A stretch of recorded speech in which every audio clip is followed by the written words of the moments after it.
शिक्षण प्रारंभ करना। बस ये शिक्षण प्रारंभ करना ही उपचार है।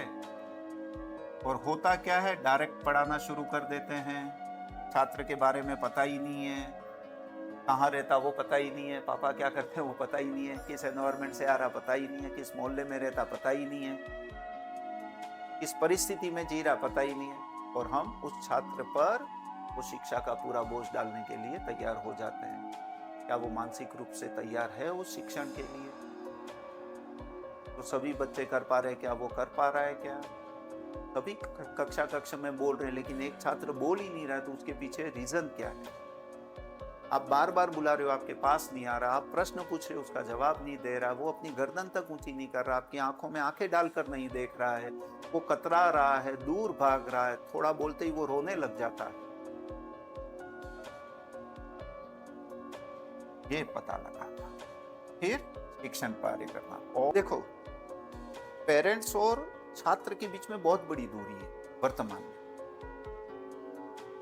अगर कोई छात्र स्कूल में पढ़ रहा है और उसके टीचर ने यूं कह दिया, तेरे पेरेंट्स को कल बुला कर लाना, बेटा कल लेके आना आपके पापा को, आपकी मम्मी को। अब पापा मम्मी क्यों बुलाया ये सोच के ही घबरा जाते हैं।